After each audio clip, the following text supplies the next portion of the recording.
রাদিয়াল্লাহু তাআলা আনহু নাম কি বলেন?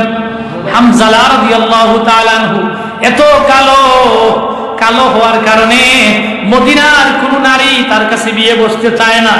আল্লাহ রাসূলের দরবারে হাজির হলো, ইয়া রাসূলুল্লাহ, ইয়া হাবিবাল্লাহ, আমার কাছে কোন মহিলা বিয়ে বসতে চায় না। ইয়া রাসূলুল্লাহ, আপনার সুন্নত বিবাহ আমি করতে চাই। সুবহানাল্লাহ বলেন। আল্লাহ রসুল বললেন যে হামজালা, তুমি বিবাহ করতে চাও? মুস্কি মুস্কি হাসলেন আল্লাহ রসুল আর বললেন, যদি বিবাহ করতে চাও তাহলে ঠিক আছে, এখানে বসো। বসালেন আর নবীজি সাহাবায়ে কেরামের সামনে ঘোষণা করে দিলেন। কি ঘোষণা?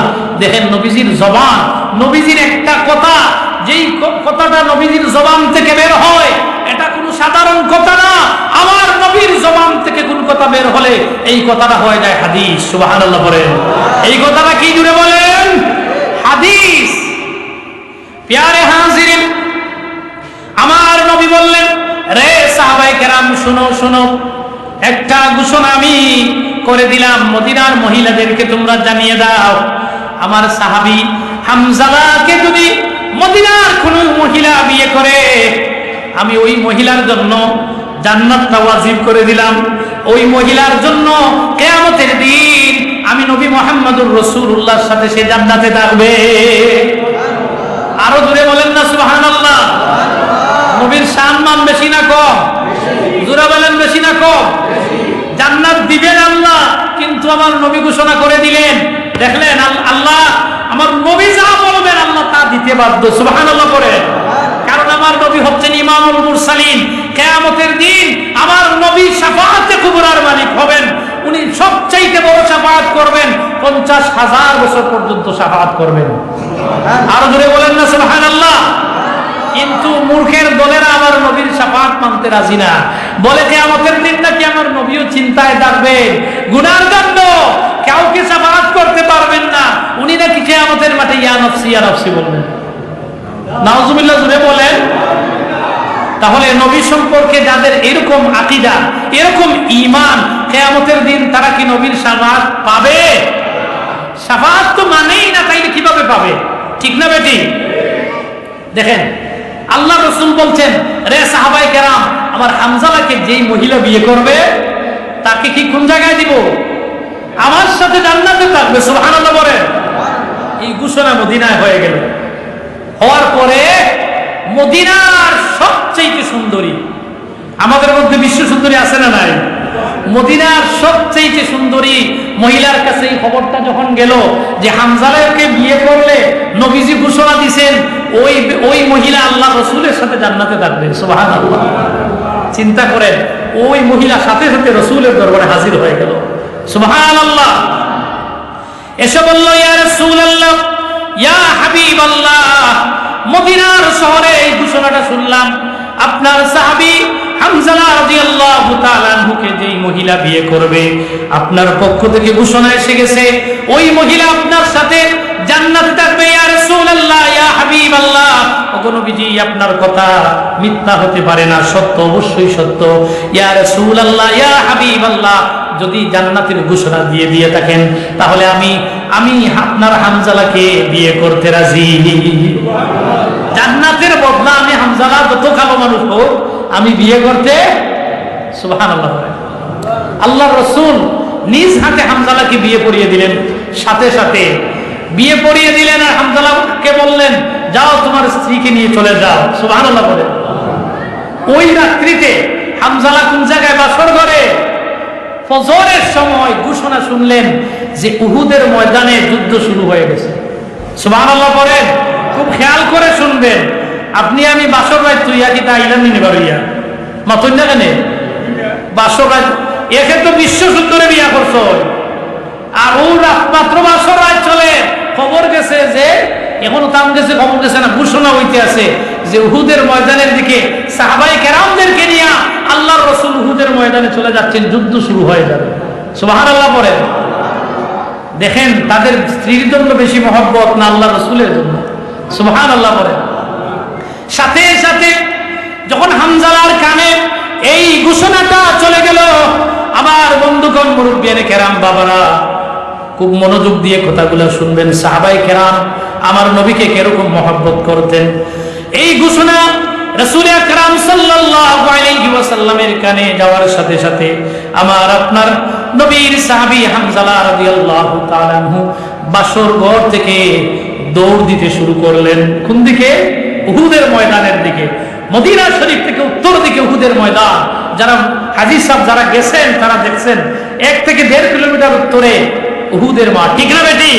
উহুদের মাঠের সামনে এখন একটা মসজিদ হয়েছে এবং মসজিদের পাশে আল্লাহ রাসূলের চাচা হযরত আমির হামজা রাদিয়াল্লাহু তাআলা আনহু এবং হামজালা সহ আরো অনেক সাহাবায়ে কেরাম যারা উহুদের মাঠে শহীদ হয়েছেন তাদের কবর আছে না নাই? যারা মদিনা শরীফ যান তাদের কবর জিয়ারত করেন এবং উহুদের ময়দানে ওই মসজিদে গিয়ে নামাজ পড়েন। উহুদের মাঠে গিয়ে দোয়া করলে রাসূল আকরাম সাল্লাল্লাহু আলাইহি ওয়াসাল্লাম বলেছেন তাদের দোয়া কবুল। কেননা উহুদ পাহাড়টা জান্নাতি। সুবহানাল্লাহ বলেন। উহুদ পাহাড় কি? আচ্ছা, পাহাড়টা মাটি অথবা পাথরের, ঠিক না বেটি? পাহাড়টা জান্নাতি আবার কেমনে হয়? বলে নবীর মহব্বতে। জুড়ে বলেন কিসের কারণে? সেই দিকে পরে আসছি। নবীর মহব্বতে উহুদ পাহাড় জান্নাতি।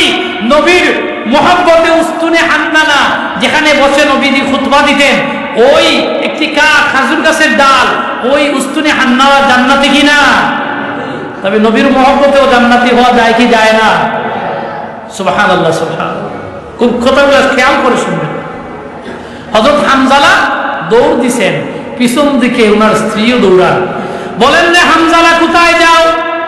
এবার বলেন হামজালা বলেন রে স্ত্রী শুনো শুনো, ঘোষণা চলে এসেছে, উহুদের মাঠে যুদ্ধ শুরু হয়ে গেছে।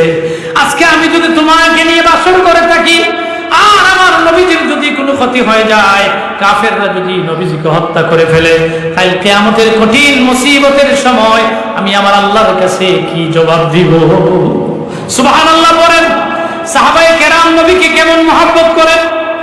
ডাক দিয়ে স্ত্রী বলেন, রে হামজালা একটু দাঁড়াও, একটু দাঁড়াও। তুমি তো সারা রাত বাসর করেছিলা, তোমার উপর গোসল ফরজ হয়ে গেছে। তুমি যুদ্ধে যেও তোমার রাসূলের জন্য, আমি কোনো বাধা দেব না, কিন্তু গোসলটা ফরজ হয়ে গেছে, গোসলটা করে যাও। সুবহানাল্লাহ বলেন। এবার হামজালা ডাক দিয়ে বলেন, রে বিবি শুনো শুনো, গোসল করতেও তো একটু সময় লাগবে। এই সময়ের ভিতরে যদি আমার রাসূল উহুদের ময়দানে যদি শহীদ হয়ে যান, আমি আল্লাহর কাছে মুখ দেখাতে পারবো না। রে বিবি শুনো, যদি আমি আজকে যুদ্ধের ময়দানে গিয়ে শহীদ হয়ে যাই, তাহলে আমার আল্লাহ রাব্বুল আলামিন আমাকে হাউজে কাউসার দিয়ে গোসল দেওয়াবেন, আর তুমি বিবির সাথে কিয়ামতের মাঠে আর দেখা হবে। তুমি আমাকে বিদায় দাও। সুবহানাল্লাহ বলেন। মাত্র বিয়ে করলেন বাসর রাতে, বিবির কাছ থেকে বিদায় নিয়ে হামজালা কোন জায়গায়?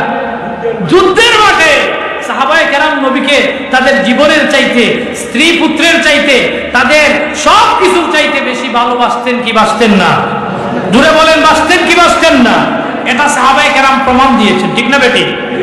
আজকে আমি বলি নবীকে ভালোবাসি, কিন্তু নবী মুহাম্মদ সাল্লাল্লাহু আলাইহি ওয়াসাল্লামকে যখন অবমাননা করে, নবীকে কোনো কাফের মুরতাদ নাস্তিক যখন গালি দেয়, আপনি গড়ে নাকে তেল দিয়ে আরামে ঘুমান, আর আপনি বলেন নবীর ভালোবাসা বেশি, ঠিক না বেটি?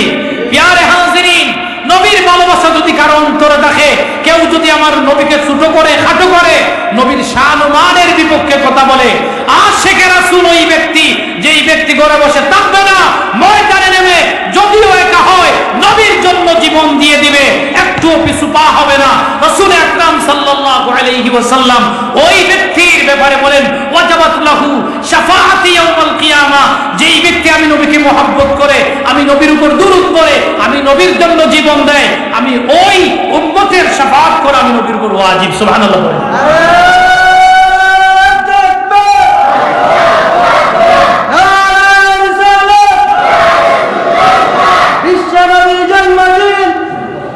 ইমানদারের খুশির দিন, বিশ্বনবীর জন্মদিন, ইমানদারের খুশির দিন,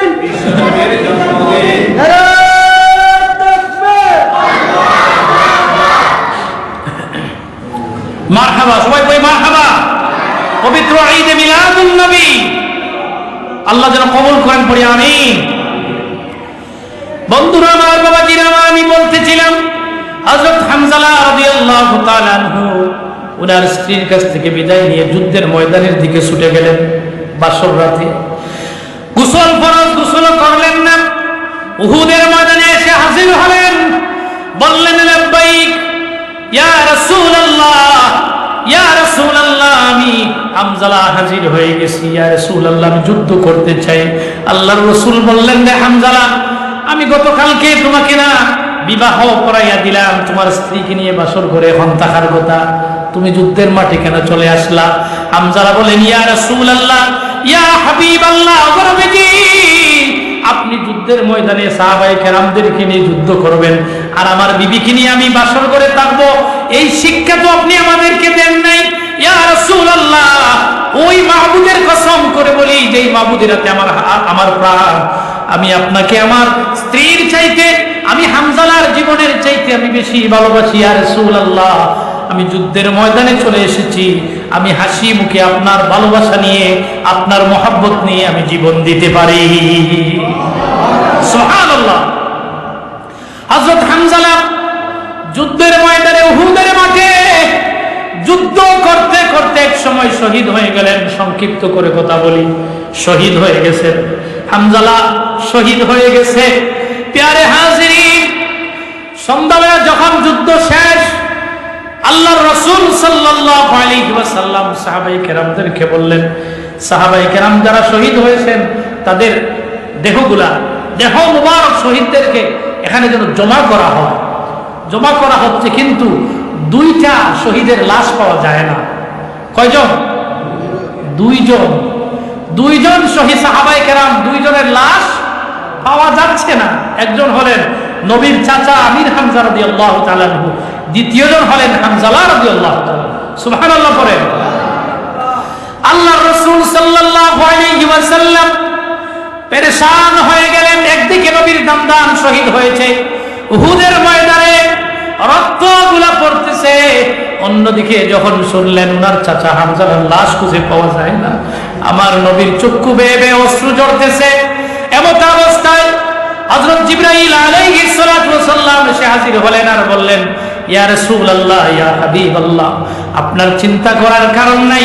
ইয়া রাসূলুল্লাহ, হযরত আমির হামজা এবং হামজালার কুরবানিতে আমার আল্লাহ খুশি হয়ে গেছেন, এত খুশি হয়ে গেছেন, আমাদেরকে নির্দেশ দিয়েছেন হামজালা এবং আমির হামজার লাশ যেন প্রথম আসমানে নিয়ে যায়, আর হাউজে কাউসার জমজমের পানি দ্বারা তাদেরকে যেন গোসল দেওয়া হয়। সুবহানাল্লাহ বলেন। দেখেন, নবীর জন্য জীবন দ্বারা দেয়, তাদেরকে কাউসারের পানি দ্বারা তাদের গোসল হয়। নবীর জন্য যারা জীবন দেয়, ফেরেশতারা তাদের লাশ আসমানে তুলে নেয়। সুবহানাল্লাহ বলেন। এগুলার কারণ কি বলে? নবীর মহব্বত। ধরে বলেন, কিসের কারণে? মহব্বতের কারণে। ভালোবাসা এমন এক জিনিস, নবীকে কেউ যদি জীবনের চাইতে ভালোবাসে, এই ভালোবাসার বদলা আমার আল্লাহ তাকে জান্নাতটা লিখে দেয়, লিপিবদ্ধ করে দেয়। সুবহানাল্লাহ। প্যারে হাজিরিন, প্রথম আসমানে তাদেরকে হাউজে কাউসার জমজমের পানি দ্বারা তাদেরকে ফেরেশতারা গোসল দেওয়া হয়েছে। কারা? কোন মানুষ না, আল্লাহর রহমতের ফেরেশতা তাদেরকে গোসল দেওয়ানো হয়েছে। এমত অবস্থায় ওই হামজালার, মদিনার সবথেকে সুন্দরী নারী, ওই স্ত্রী রাসূল আকরাম সাল্লাল্লাহু আলাইহি ওয়াসাল্লামের সামনে হাজির হয়ে গেলেন। নবীর সামনে এসে বললেন, ইয়া রাসূলুল্লাহ, ইয়া হাবিবাল্লাহ, গো নবীজি, আমার হামজালা কোথায়? নবীজি কিছু বলেন না। একবার, দুইবার, তিনবার বললেন, হামজালা কোথায়? নবীজি কোনো উত্তর দেন না। কেন না? মাত্র গতকালকে বিবাহ হয়েছে, বিবাহের পরের দিন উনি বিধবা। ঠিক না বেটি? কিভাবে বলবেন যে তোমার স্বামী শহীদ হয়ে গেছে?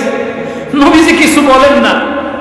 কিন্তু ওই সুন্দরী মহিলা বলল, ইয়া রাসূলুল্লাহ, ইয়া হাবিবাল্লাহ, নবীজি, আপনি জান্নাতের ঘোষণা দেওয়ার কারণে আপনার হামজালাকে আমি গতকালকে বিয়ে করেছি। ইয়া রাসূলুল্লাহ, ইয়া হাবিবাল্লাহ, আমি এই কথা জানতে আসি নাই আমার হামজালা জীবিত আছে না শহীদ হয়ে গেছে, আমি এটা জানতে আসি নাই। ইয়া রাসূলুল্লাহ, আপনার হামজালা যদি শহীদ হয়ে যায়, আমি বলতে এসেছি তার গোসলটা ফরজ ছিল। কি ছিল? ফরজ ছিল। ইয়া রাসূলুল্লাহ, ইয়া হাবিবাল্লাহ, আমি শুনেছি যারা শহীদ হয়, আল্লাহর রাস্তায় যারা শহীদ হয়, শহীদদেরকে গোসল দেওয়ানো হয় না, শহীদদেরকে রক্তাক্ত অবস্থায় যেভাবে আছে তাদেরকে দাফন করা হয়। ঠিক না বেটি? রক্তমাখা অবস্থায় তাদেরকে দাফন করা হয়। আমি তো এটা জানি ইয়া রাসূলুল্লাহ, কিন্তু আপনার হামজালার উপর তো গোসল ফরজ, এই জন্য বলেছি যেন হামজালাকে গোসলটা দেওয়ানো হয়। এবার আমার নবী বলেন, রে হামজালার স্ত্রী শুনো, তাহলে তোমার হামজালা শহীদ হয়ে গেছে, আর শহীদ হওয়ার কারণে আমার আল্লাহ এত খুশি হয়েছেন, হামজালার লাশটার জমিনে নাই, আল্লাহ আসমানে তুলে দিয়ে গেছেন, এবং হাউজে কাউসার জমজমের পানি দ্বারা হামজালার গোসল হচ্ছে। সুবহানাল্লাহ। হাউজে কাউসারের দ্বারা, জমজমের পানি দ্বারা ফেরেশতারা তাকে গোসল দেওয়ানো হচ্ছে। তাহলে আমি বলছিলাম, আমার এই ঘটনা বলার উদ্দেশ্য হলো, সাহাবায়ে কেরাম নবী মুহাম্মদুর রাসূলুল্লাহকে মহব্বত করেন, তাদের জীবনের চাইতে বেশি না কম? স্ত্রীর চাইতে বেশি না কম? মা বাবার চাইতে বেশি না কম? তাদের জীবনটা উৎসর্গ করেছেন নবীর জন্য। ঠিক না বেটি? এজন্য আমার আল্লাহর ঘোষণা কোরআনে এসেছে, রাদিয়াল্লাহু আনহুম ওয়া রাদু আন। আল্লাহ